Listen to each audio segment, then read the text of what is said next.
Hey guys, how are we doing? So back in another video from Geekdom 101, and I just had an interesting thought with these explanation videos. I like checking these out because when me and my friends watched the Broly movie for the second time, we got the DVD, my girlfriend came round and we watched it, and she was asking us questions about Super Saiyans and transformations and stuff, and I thought it was funny that the three of us, we couldn't give a definite explanation for anything. So that's why I like checking these out, so that I have a little bit of a, added to the knowledge, because I just thought it was funny. She asks the questions and all three of us would give like a different answer and be like, well, yeah, but then it's just roundabout explanations and stuff. So I like checking these out. I like Geekdom explaining it better than I possibly could. Here we go, Super Saiyan 2 explained. Hey everyone, if you love Dragon Ball, I love Dragon Ball. The content I put out here, I enjoy the content you put out here. Make sure you punch that subscribe I'm button subscribed. and the bell so you don't miss out on a video every time I upload. And I thank you for your continued support. From the moment that Goku woke up from his coma, recovering from the heart virus, he knew it existed. And after he met up with Vegeta, Vegeta confirmed the same thing.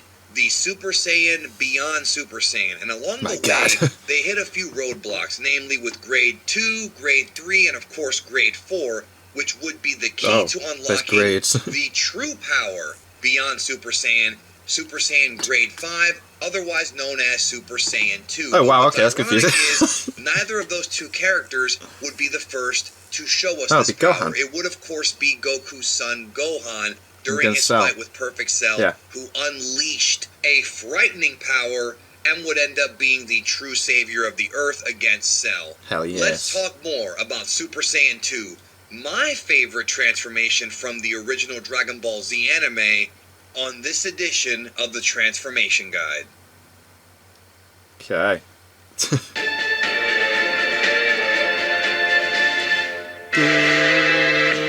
Transformation Guide.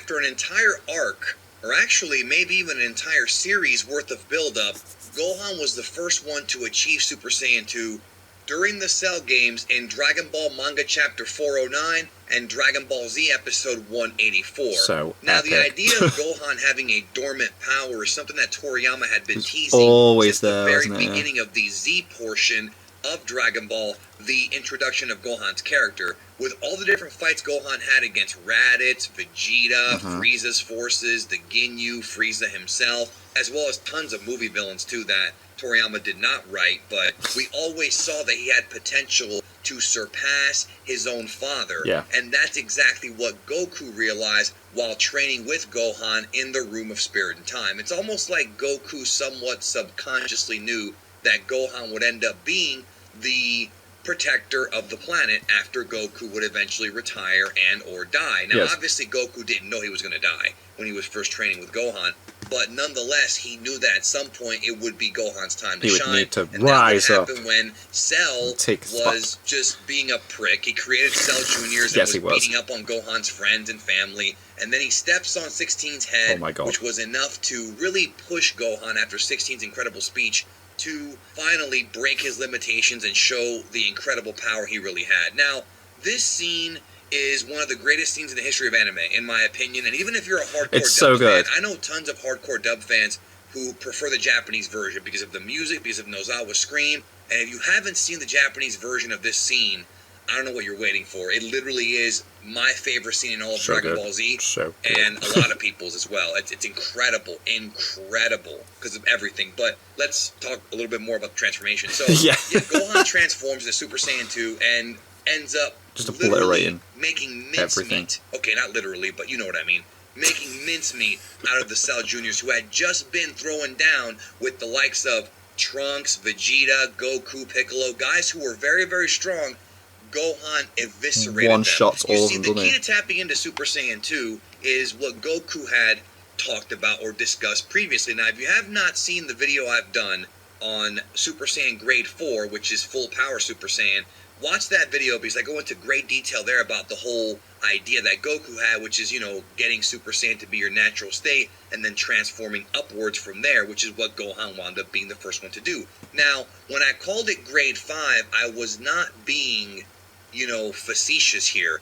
this transformation, Super Saiyan 2, some of you might know this, some of you might not, was never referred to as Super Saiyan 2 until Goku confronted Majin Buu in the Buu saga. Right. Told him about the different transformations. Okay. Prior to that, all of the Japanese guidebooks, including the Trunks special pamphlet, referred to it as Super Saiyan Grade 5 or the Super Saiyan Beyond Super Saiyan. Okay, that's Super Saiyan 2 was not even thought of until the Buu saga. Right, when he's doing the Super Saiyan 3 transformation. Saiyan power. And what makes this transformation superior in every single way to everything before it is that it has no problems, it has no handicaps. With Trunks' transformation, he was very strong, but too slow. Couldn't go fast with Vegeta, enough, he didn't quite hit those levels of power needed to compete with Perfect Cell.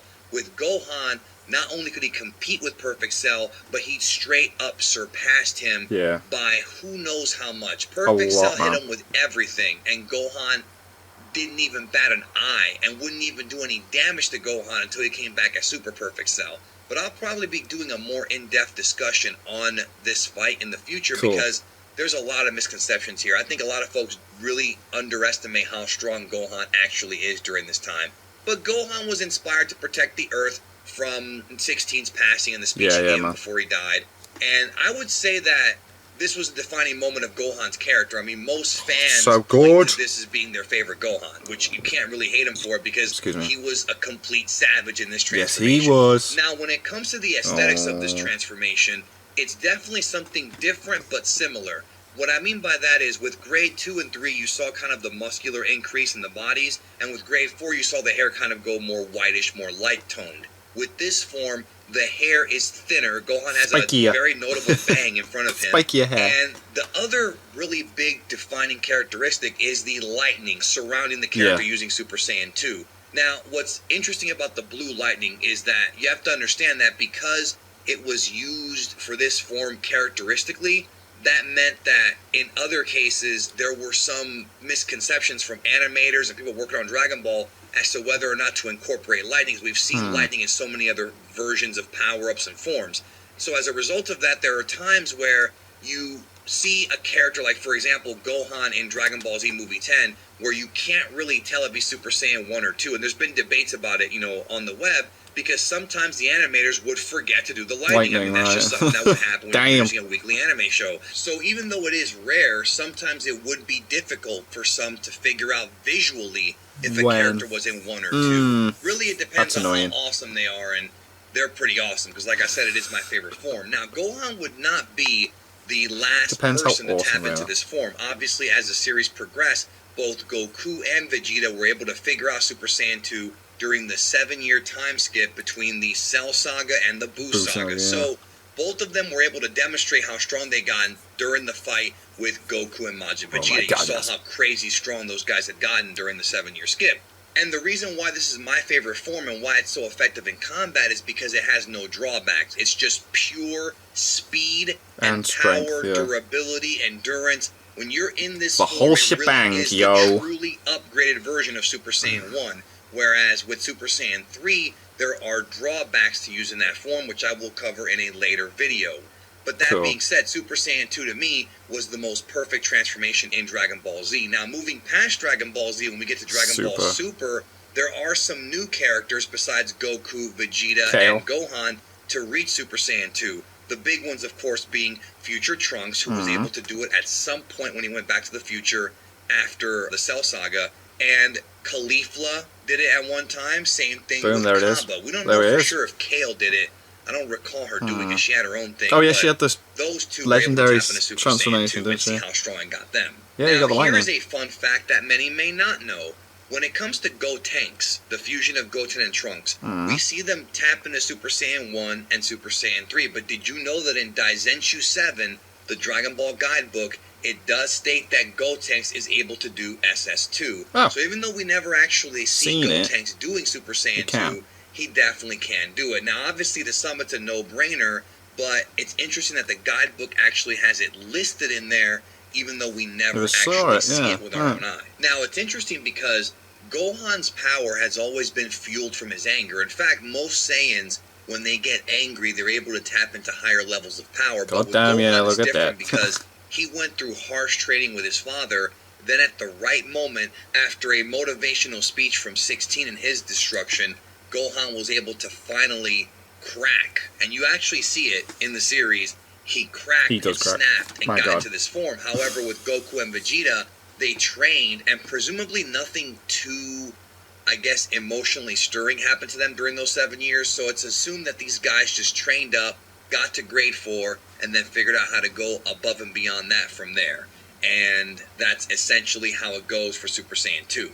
It's been debated by a few fans throughout the years that Vegeta was unable to get Super Saiyan 2 without the help of Babidi making him into a Majin. But if you watch my Super Saiyan 2 Vegeta Explained video, I go into explicit detail with evidence from the manga and the anime itself with undeniable proof that Vegeta was able to do that form without the help of the Majin upgrade. And I don't think I need to tell you this, because most of you probably already know, but if you don't know, Super Saiyan 2 is a 2 times multiplier from the traditional Super Saiyan form, or 100 times that of base form. So you are 100 times stronger than your base form when you are in SS2. Again, my favorite transformation and my favorite scene from Dragon Ball Z. Doing that was amazing. The scene where Goku becomes Super Saiyan 3 is also great. Yeah. And we'll be discussing that transformation on the next edition of the Transformation Guide. I hope you enjoyed this video. Subscribe if you have not, and check out the playlist for all the transformations in Dragon Ball Z, because we got already a bunch of them there, and more to come in the future. Thanks. I'll talk to you soon. Cool. There we have it.